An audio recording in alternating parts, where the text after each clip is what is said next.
Baik, kita mulai materi selanjutnya untuk mata kuliah epidemiologi gizi. Topik selanjutnya adalah epidemiologi deskriptif.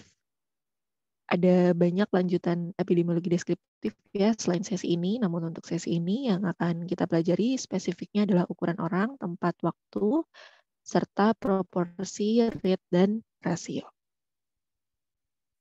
Nah, sebelum kita masuk, saya akan mengenalkan dulu bahwa di epidemiologi kita mengenal ada dua jenis desain penelitian. Penelitian deskriptif, di dalamnya ada potong lintang atau cross-sectional, kemudian penelitian analitik bagi ke observasional dan juga eksperimental. Di penelitian observasional ada penelitian disebut dengan desain penelitian cohort, case control, dan juga ecological study. Apa bedanya penelitian deskriptif dengan penelitian analitik? Untuk deskriptif yang kita teliti adalah apa yang terjadi sekarang. Jadi kita hanya mengidentifikasi apa yang terjadi pada waktu tertentu, misalnya sekarang atau hari ini gitu ya, tanpa melihat apa yang terjadi di masa depan atau tanpa melihat apa yang sudah terjadi di masa lalu. Sedangkan penelitian analitik itu adalah evaluasi kritis atas kejadian yang terjadi sekarang. Jadi setelah kita memotret kondisi sekarang gitu ya, kemudian kita lakukan evaluasi, bisa evaluasi ke masa lalu yang disebut dengan case control atau retrospektif cohort juga bisa. Dan juga bisa juga evaluasinya dilakukan diikuti gitu sampai di masa depan, itu yang disebut dengan penelitian prospektif cohort.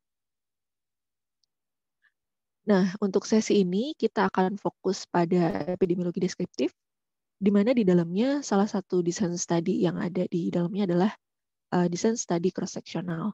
Meskipun ada desain study yang lain ya, seperti case report gitu, tapi untuk mahasiswa gizi yang banyak dilakukan adalah jenis desain penelitian cross-sectional. Nah, seperti yang sering saya singgung di setiap pertemuan, epidemiologi itu adalah ilmu yang mempelajari mulai dari distribusi penyakit, sebaran ya, frekuensi banyaknya penyakit, dan juga faktor determinan atau penyebab penyakit. Nah, untuk menjelaskan distribusi dan juga frekuensi itu dilakukan pendekatan epidemiologi deskriptif. Sementara untuk menjelaskan determinan atau faktor penyebab dilakukan pendekatan epidemiologi analitik. Nah, salah satu studi di dalam epidemiologi deskriptif adalah studi cross-sectional. Cross-sectional ini sifatnya deskriptif karena mendeskripsikan apa yang terjadi hari ini, sementara studi-studi analitik itu sifatnya lebih ke evaluatif atau melihat adanya faktor determinan atau faktor penyebab, sehingga studi analitik ini lebih bisa menjelaskan adanya hubungan sebab akibat. Dan kalau teman-teman ingat ya, studi analitik ini kan yang posisinya kalau di piramida sebab akibat, piramida studi sebab akibat yang kita pelajari minggu lalu, studi-studi yang sifatnya analitik ini berada di puncak teratas ya. Yang paling atas itu studi eksperimental, kemudian bawahnya eksperimental ada cohort, bawahnya cohort ada case control, kemudian yang paling bawah untuk bisa kita menjudge suatu hubungan sebab akibat bisa dari studi cross-sectional tetapi kekuatannya sangat lemah. Nah, itu yang sekali lagi itu yang membedakan antara studi analitik dan juga deskriptif. Ini tadi sudah ya. Nah, sehingga pendekatan di dalam epidemiologi deskriptif yang kita lakukan adalah kita melakukan suatu gambaran distribusi atau sebaran dan juga frekuensi atau banyaknya penyakit atau masalah kesehatan atau variabel apapun itu berdasarkan pendekatan dari 3 hal, yaitu orang, tempat, dan waktu. Di mana orang ini menjawab pertanyaan who, tempat menjawab pertanyaan where, dan waktu menjawab pertanyaan when. Nah, mengapa kemudian epidemiologi deskriptif ini menjadi penting? Karena epidemiologi deskriptif ini merupakan langkah awal untuk kita bisa mengetahui adanya masalah kesehatan dari segi epidemiologi dengan cara menjelaskan siapa yang terkena, who ya, di mana posisinya atau lokasinya, where, dan juga kapan terjadinya masalah itu. Jadi epidemiologi deskriptif ini adalah pijakan untuk kita selanjutnya melakukan studi epidemiologi analitik. Kita masuk dulu ke karakteristik atau pendekatan orang. Orang ini bisa dijelaskan dengan karakteristik demografis dan juga sosial dari orang-orang yang memberikan sumbangan terjadinya variasi dari frekuensi penyakit. Nah, biasanya untuk karakteristik orang ini dijelaskan dengan karakteristik demografi dan juga sosial. Di antaranya ada umur, jenis kelamin, ras, status perkawinan, kelas sosial ekonomi, agama, dan juga pekerjaan. Nah, ini adalah contoh yang melakukan pembedaan berdasarkan status sosial ekonomi, atau bisa juga mungkin ras ya. Karena ini membedakan antara penyakit atau angka kematian antara indigenous dan juga non-indigenous. Indigenous itu masyarakat adat, masyarakat asli ya di suatu wilayah. Misalnya kalau di Australia, aborigin. Kalau di Indonesia tergantung tempatnya ya, ada suku Baduy, apalagi suku Bajau, mungkin masyarakat adat seperti itu yang tidak dekat dengan modernisasi. Kemudian dibedakan dengan yang non-indigenous atau masyarakat umum yang sudah modern, gitu. Yang sudah tidak tradisional seperti masyarakat adat, gitu. Nah, yang garis lurus ini adalah standardized mortality ratio atau rate atau rasio angka kematian yang sudah terstandar. Satu garis ini distandarisasi sebagai rasio angka kematian pada masyarakat yang non-indigenous, yang bukan tradisional. Sementara yang di grafik, yang di diagram batang, ini adalah yang indigenous atau yang masyarakat adat. Di mana yang tidak ada isinya, ini adalah tidak diwarnai ya, ini adalah laki-laki dan yang diwarnai adalah perempuan. Nah, apa arti dari grafik ini? Apa temuan penting dari grafik ini? Di grafik ini Anda bisa melihat bahwa semua penyakit, semua angka kematian, semua penyebab angka kematian ini seperti circulatory disease, tumor, kemudian penyakit pernafasan dan juga penyakit infeksi, seluruhnya lebih tinggi pada masyarakat adat dibandingkan dengan masyarakat non-adat. Mengapa demikian? Karena yang lurus ini kan masyarakat non-adat ya. Dan kalau kalian bisa lihat grafiknya itu atau diagram batangnya itu semuanya lebih tinggi dibandingkan garis lurus ini. Nah, kalau kita bisa lihat di sini yang gapnya paling tinggi adalah penyebab kematian akibat penyakit infeksi. Karena dia yang jarak antara garis lurus dengan diagram batangnya itu sangat jauh. Sementara yang lain lebih rendah dan yang paling rendah adalah tumor. Jadi gap angka kematian tumor pada masyarakat adat dan masyarakat yang non-adat itu lebih kecil dibandingkan dengan gap kematian akibat penyakit infeksi. Di sini kalau kita sebagai pemegang kebijakan atau orang yang akan melakukan intervensi kesehatan di masyarakat adat, tentu kita akan memprioritaskan intervensi atau mengatasi masalah yang difokuskan pada pendekatan untuk mengatasi penyakit infeksinya dulu, dibandingkan dengan penyakit yang lain. Artinya kita harus memperhatikan mungkin hygiene, sanitasi, mungkin juga pola makan, gitu ya, status gizi mungkin. Karena kaitannya sangat dekat dengan penyakit infeksi. Nah, ini adalah contoh pendekatan orang. Kemudian pendekatan tempat. Pendekatan tempat ini menjelaskan bahwa frekuensi penyakit bisa bervariasi berdasarkan tempat informasi dari distribusi penyakit berdasarkan geografis. Dan pendekatan tempat ini sangat penting untuk kita melakukan intervensi pada sistem pelayanan kesehatan di wilayah tersebut dan juga intervensi kaitannya dengan pencegahan penyakit. Nah, ini mungkin sudah lihat juga ya di pertemuan pertama. Ini adalah salah satu deskripsi pendekatan tempat. Grafik ini menunjukkan penyakit, bukan penyakit, angka kematian akibat penyakit sirkulatori, penyakit pembuluh darah pada laki-laki ya, tahun 2001.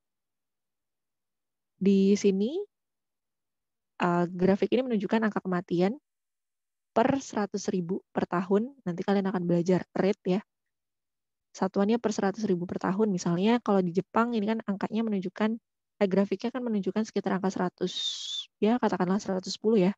Artinya di Jepang angka kematian akibat penyakit sirkulatori pada laki-laki di tahun 2001 adalah 110 kematian per 100.000 kematian. Artinya dari 100.000 kematian yang disebabkan oleh penyakit sirkuler adalah 110 orang. Kurang lebih seperti itu cara membacanya ya. Nah, di sini bisa dilihat misalnya bagaimana kita membaca data ini gitu ya untuk keperluan intervensi. Misalnya begini. Misalnya kita tinggal di Belanda. Nah, Belanda ini angka kematiannya lebih rendah jika dibandingkan dengan mungkin Republik Slovakia, kemudian Ceko, Polandia, dan seterusnya. Tetapi Belanda memiliki angka kematian yang lebih tinggi dibandingkan dengan Kanada, Spanyol, Prancis, Australia, dan juga Jepang. Nah, ini menandakan bahwa mungkin pemerintah Belanda masih perlu melakukan evaluasi terkait dengan tadi dua hal ya, pelayanan kesehatan maupun faktor determinan lain untuk pencegahan penyakit dengan cara mungkin bisa mengadopsi kebijakan yang dilakukan di Kanada, Spanyol, Prancis, Australia maupun Jepang. Nah, itu pendekatan tempat. Jadi bisa melakukan suatu analisis atau identifikasi terkait dengan faktor pencegahan penyakit tertentu dengan mengadopsi pada wilayah lain yang lebih baik gitu misalnya, atau secara demografi, secara kondisi alam misalnya itu menyerupai gitu. Dan yang ketiga adalah waktu, pendekatan waktu. Di pendekatan waktu ini dilakukan berdasarkan variasi frekuensi dan distribusi penyakit berdasarkan satuan waktu. Nah, satuan waktu ini ada 3 jenis, bisa dalam jangka pendek, siklus, dan jangka panjang. Jangka pendek ini short term, siklus ini periodik sifatnya atau berulang, sedangkan jangka panjang ya dalam jangka waktu tahun misalnya. Nah, ini contoh waktu. Contoh pendekatan waktu atau penyajian data epidemiologi deskriptif berdasarkan pendekatan waktu. Ini adalah angka kematian berdasarkan beberapa jenis penyebab ya.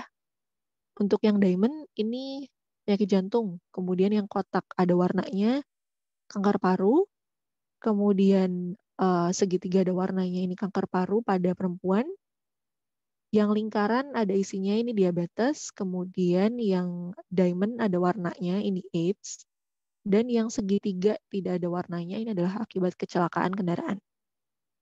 Nah, ini contoh long term atau jangka panjang karena di sini satuannya tahun dari 1978 sampai 2006.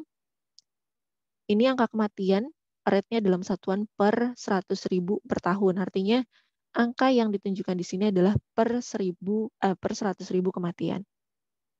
Nah, berarti cara membacanya misalnya gini. Misalnya kita lihat poin yang ini ya, yang ini. Angka kematian akibat kanker paru di laki-laki. Di sini angkanya menunjukkan mungkin sekitar 68 ya kalau di sini ya, kira-kira. Berarti di tahun 1978 dari 100.000 kematian 68-nya disebabkan oleh kanker paru.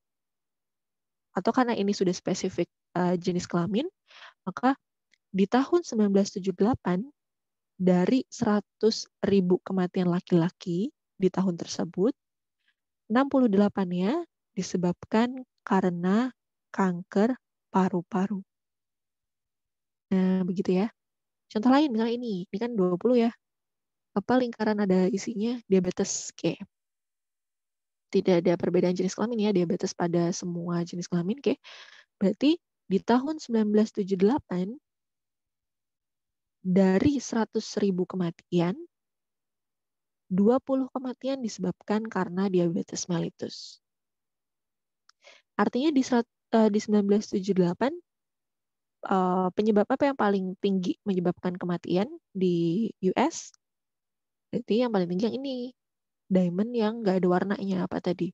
Penyakit jantung. Jadi penyakit jantung adalah masalah kesehatan yang sangat parah di tahun 1978 itu, karena dari 100.000 kematian, 160 diantaranya disebabkan oleh penyakit jantung. Nah, kalau kita mau lihat berdasarkan waktu, dari range waktu ini, dari 1978 sampai 2006 ya, kematian akibat penyakit jantung koroner itu mengalami penurunan yang cukup drastis. Hingga tahun 2006, angka kematian, mortality rate-nya per 100.000 kematian, itu penyakit jantung ada di angka sekitar 50 di sini. Nah, sedangkan penyakit yang lain, misalnya, yang apa ini, yang segitiga ada isinya apa tadi? Kanker paru di perempuan. Penyakit kanker paru pada perempuan itu menunjukkan tren peningkatan setiap tahun. Bukan penyakit kanker paru, tetapi angka kematian akibat kanker paru di perempuan itu cenderung mengalami peningkatan dari waktu ke waktu. Kemudian apalagi yang mengalami peningkatan, ini ya, yang lingkaran ada isinya. Ini apa tadi? Diabetes. Diabetes tidak pernah mengalami penurunan. Nah, artinya apa? Kalau kita jadi pemerintah US, melihat data ini, tentu kita akan concern sama penyakit yang tidak pernah mengalami penurunan. Artinya, dari tahun ke tahun dia stabil menyumbangkan angka kematian, misalnya diabetes mellitus. Kemudian penyakit apa lagi nih yang segitiga nih? Kecelakaan. Kemudian yang naik angkanya nih, kanker paru pada perempuan. Artinya ini yang harus menjadi concern dengan tetap ini yang harus menjadi concern dengan tetap mewaspadai penyakit jantung atau serangan jantung. Seperti itu ya manfaat kita melihat distribusi frekuensi berdasarkan satuan waktu. Nah, artinya apa manfaat epidemiologi deskriptif? Seperti yang saya singgung di awal tadi ya. Epidemiologi deskriptif itu dengan kita menyajikan data berdasarkan orang, tempat, waktu, bisa memberikan masukan tentang pengalokasian sumber daya dalam rangka perencanaan yang efisien kepada para perencana kesehatan, administrator kesehatan, dan pemberi pelayanan kesehatan. Karena tadi ada distribusi orang, artinya kita bisa fokus pada karakteristik demografis tertentu. Misalnya jenis untuk permasalahan kesehatan tertentu, atau ras mana yang harus menjadi fokus, atau usia mana yang paling beresiko. Nah, itu kan orang ya tadi.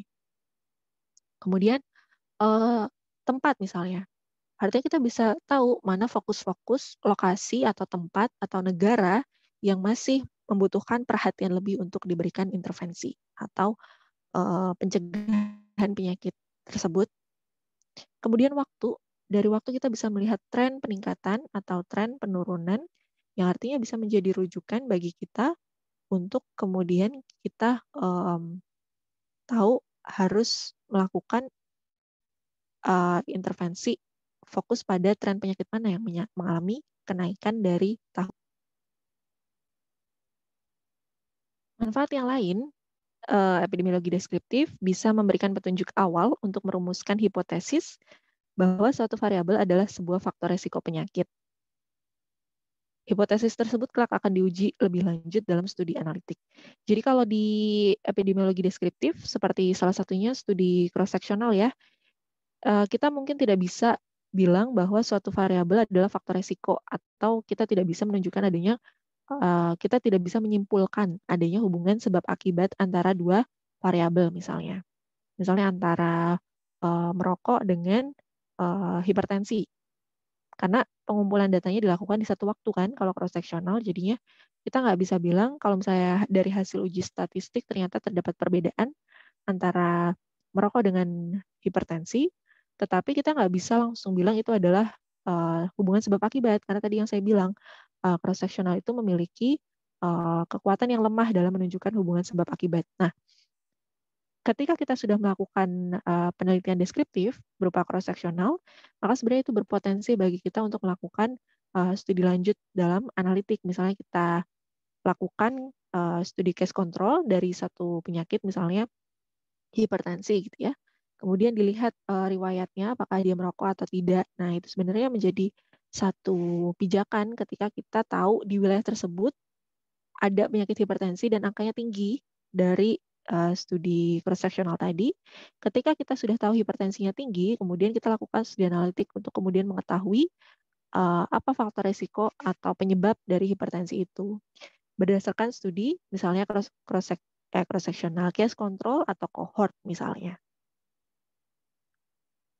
Nah, ukuran dalam studi epidemiologi ada 3 jenis, ada ukuran frekuensi penyakit yang menjelaskan tentang seberapa sering suatu penyakit atau peristiwa di bidang kesehatan terjadi di suatu masyarakat, atau frekuensi ini menunjukkan besaran penyakit.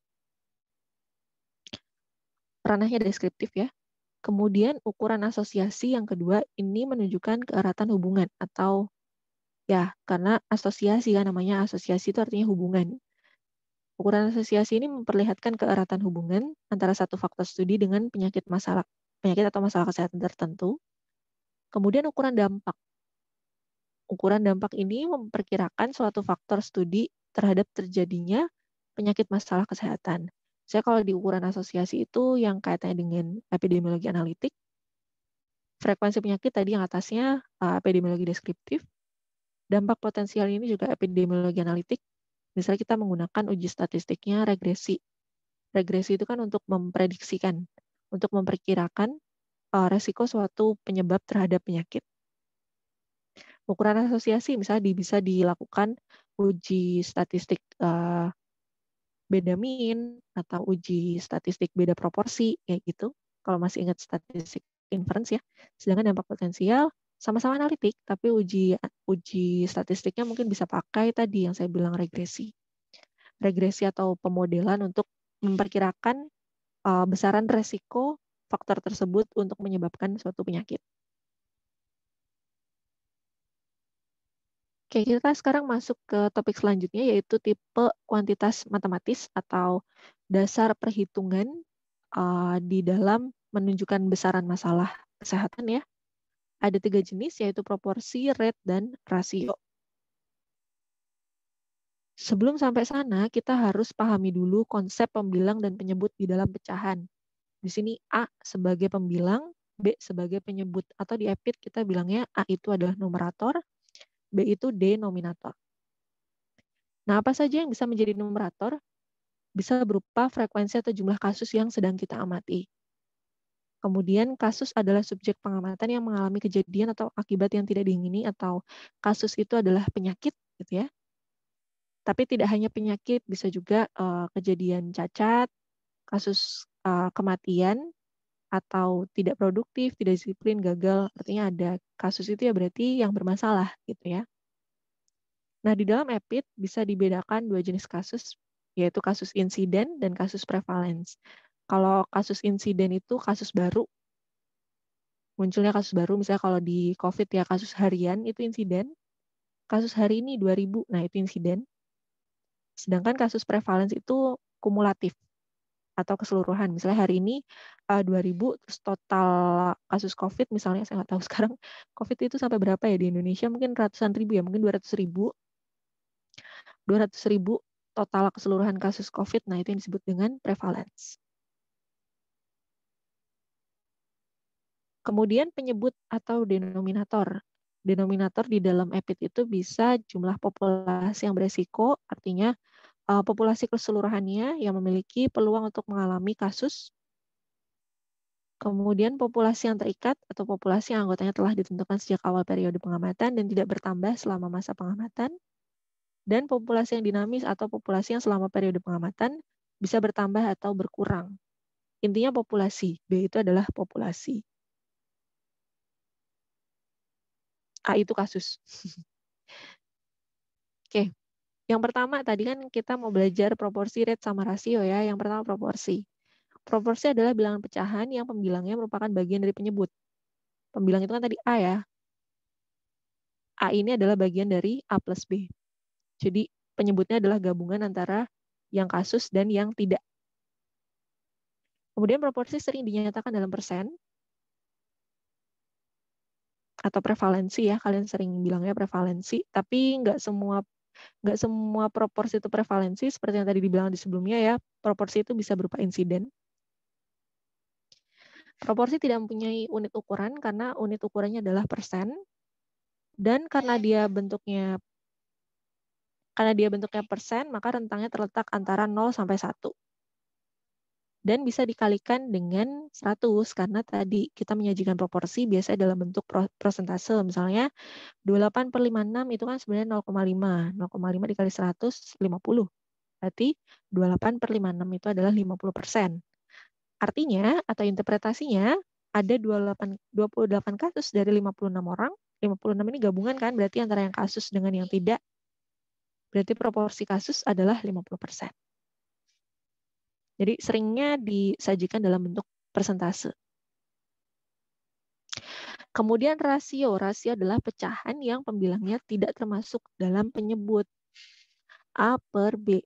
A bukan bagian dari B, dan sebaliknya B bukan bagian dari A, gitu ya.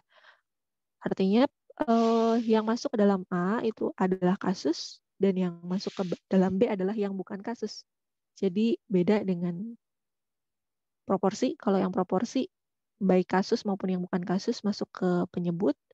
Tapi kalau rasio, yang bukan kasus aja yang masuk ke penyebut.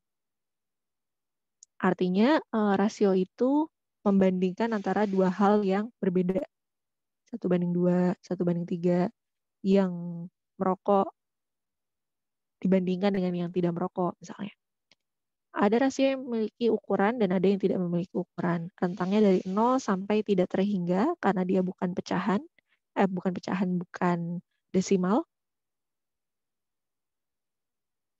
Tidak bisa dibuat desimal gitu ya, karena A dan B itu berbeda.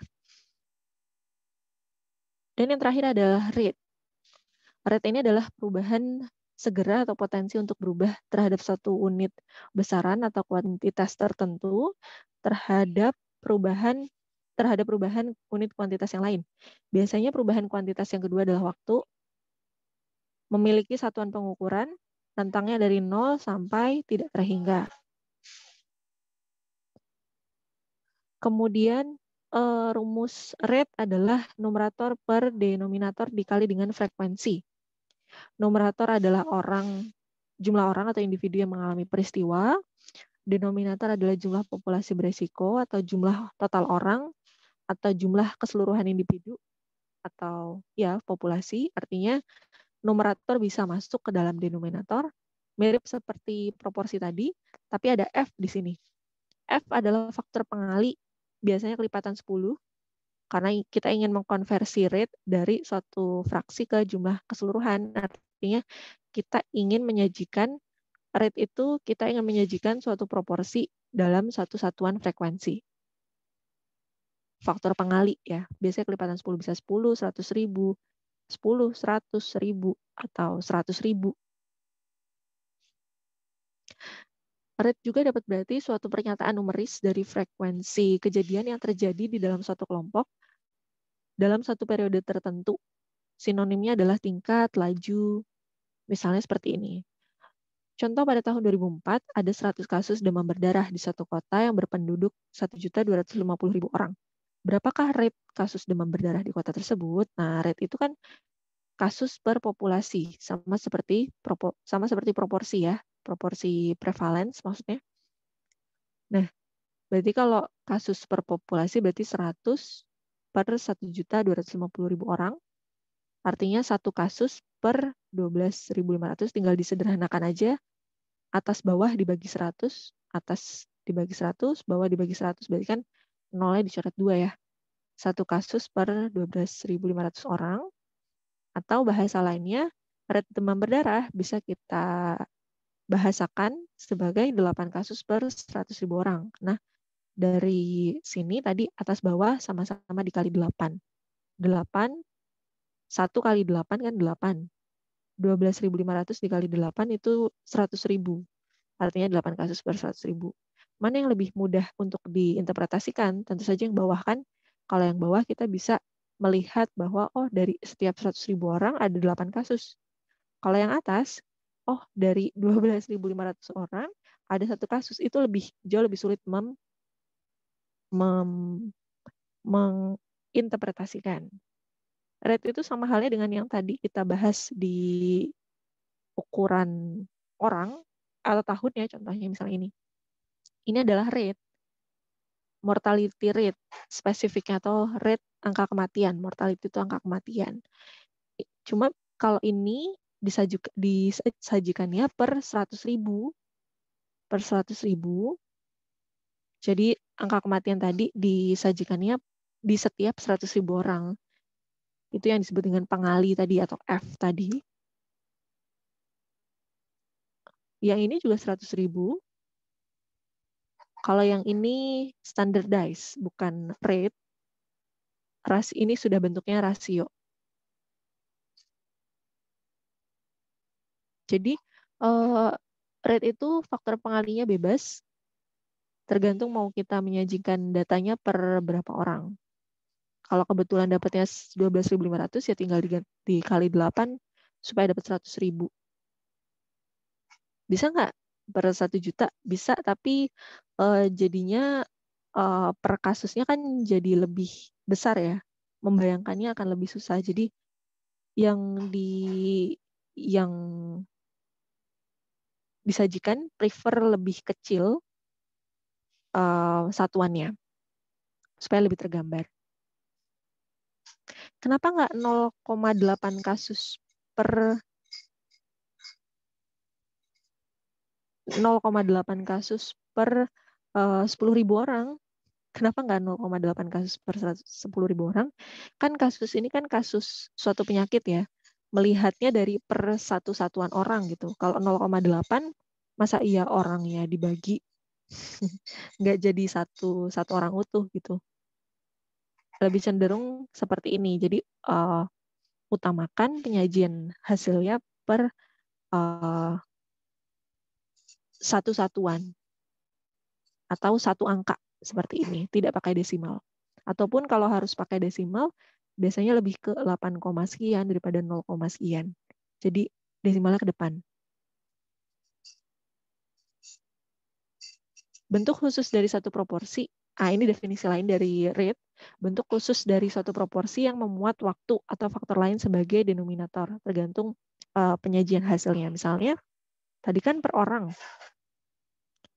Contohnya incidence rate. Jadi rate itu macam-macam ya, ada mortality rate, ada incidence. Incidence itu kejadian atau kasus baru. Contohnya kita ingin bilang 3 kasus per 100 orang per tahun. Kematian per 1.000 penumpang per kilometer misalnya. Dan yang terakhir adalah rasio. Rasio itu, tadi sepertinya udah di depan ya. Rasio adalah pecahan yang pembilang dan pembilangnya tidak termasuk dalam penyebut atau bukan gabungan. Jadi A dan B adalah dua hal yang berbeda. Kita membandingkan dua hal yang berbeda. Satu sama lain bukan bagiannya. Rentangnya bisa 0 sampai tak terhingga karena ya B-nya bebas apa aja. Nah, oke. Sekian pemaparan dari saya. Tadi ada yang double ya. Rasio sebenarnya udah di depan. Tapi di akhir ada lagi. Baik, setelah ini kita akan latihan dan juga melihat seperti biasa, melihat contoh jurnal yang menyajikan data proporsi, rate, dan juga rasio.